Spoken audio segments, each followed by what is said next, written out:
Hello viewers, welcome to Super Prime. Exercise 5.4 உடைய formulas முதல்ல பார்த்துடலாம். Slope of a line, ஒரு line கொடுத்திருக்காங்க ax plus by plus c equal to 0 ன்னு சொல்லிட்டு இதுக்கு slope எப்படி கண்டுபிடிக்கணும் அப்படின்னு பார்த்தீங்கன்னா m equal to minus coefficient of x by coefficient of y. அதாவது இந்த x உடைய coefficient இருக்கு இல்லையா, அது வந்து மைனஸ் போட்டு நியூமரேட்டர்ல போட்டுக்கணும். டினாமினேட்டர்ல பார்த்தீங்கன்னா coefficient of y வந்து நம்ம இங்கே போடணும். ஸோ ஃபார்முலா என்னன்னு பார்த்தீங்கன்னா மைனஸ் a by b அப்படின்னு சொல்லலாம். ஸோ பேரலல் லைன் எப்படி கண்டுபிடிக்கணும்னா, இப்போ ஒரு ஸ்ட்ரைட் லைன் கொடுத்துருக்காங்க, அதுக்கு பேரலல் லைன் எப்படி இருக்கும்னா இந்த ax அப்படியே இருக்கும் ப்ளஸ் by அப்படியே இருக்கும், இந்த கான்ஸ்டன்ட் டேர்ம் மட்டும் மாறிடும். இங்கே சி இங்கே கே, இங்கே வேறு நம்பர் இங்கே வேறு நம்பர் வரும். ஸோ பேரலாக இருக்கும்போது கான்ஸ்டன்ட் மட்டும் மாறும், ஈக்குவல் டு 0ன்னு வந்துடும்.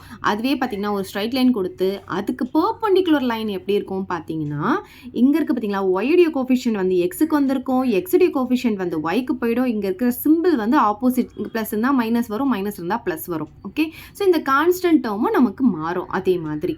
ஸோ அதுதான் பார்த்தீங்கன்னா நமக்கு பர்பெண்டிகுலர் லைனாக இருக்கும். இங்கே பாருங்கள், இந்த பி வந்து இங்கே வந்துடும், பிஎக்ஸ் ஆகும், இந்த ஏ வந்து இங்கே வந்துடும், ஏஒய் ஆகும், இங்கே ப்ளஸ் இருக்கிறதுனால இங்கே மைனஸ், இங்கே கான்ஸ்டன்ட் டேர்மும் நமக்கு சேஞ்ச் ஆகும். ஸோ இதுதான் பர்பெண்டிகுலர் ஃபார்ம். இப்போ ஃபர்ஸ்ட் சம் பார்க்கலாம். Find the slope of a following straight line அப்படின்னு சொல்லி ரெண்டு சப்டிவிஷன் கொடுத்துருக்காங்க. இதுக்கு வந்து ஸ்லோப் கண்டுபிடிக்க சொல்லியிருக்காங்க. ஒரு ஸ்ட்ரைட் லைன் கொடுத்துருக்காங்க, இதுக்கு ஸ்லோப் கண்டுபிடிக்க சொல்லியிருக்காங்க. இப்போ நம்ம ஏற்கனவே பார்த்தோம், ஸ்ட்ரைட் லைன் கொடுத்து அதுக்கு ஸ்லோப் கண்டுபிடிக்கிறதுக்கான ஃபார்முலா. ஸோ இந்த ஃபார்முலாவை எடுத்து எழுதிக்கலாம். m equal to minus coefficient of x divided by coefficient of y. சரி, இப்போ m equal to minus, இங்கே coefficient of x எவ்வளோ, இங்கே xே நமக்கு கிடையாது, அப்போ coefficient of x என்ன இருக்கும், 0 divided by coefficient of y. coefficient of y பார்த்தீங்கன்னா நமக்கு 5 இருக்குது. சரி, m equal to 0 by anything 0, அவ்வளோதான். இப்போ ஃபர்ஸ்ட் சப்டிவிஷனுடைய ஸ்லோப் வந்து 0ன்னு கண்டுபிடிச்சாச்சு. இப்போ செகண்ட் சப்டிவிஷன் பாருங்கள், 7x minus 3/17 equal to 0. So slope கண்டுபிடிக்கிறதுக்கான formula minus coefficient of x divided by coefficient of Y.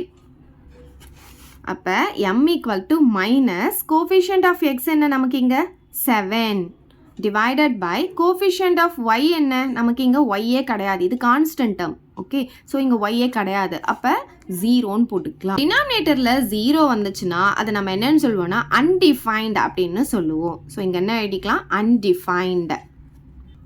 So அவ்வளோதான் இந்த சம். ஏதாவது டவுட் இருந்தால் கமெண்ட் பண்ணுங்கள், உங்கள் ஃப்ரெண்ட்ஸ்க்கு அந்த வீடியோ ஷேர் பண்ணுங்கள், மறக்காம நம்ம சேனலை சப்ஸ்கிரைப் பண்ணிக்கோங்க. தேங்க்யூ.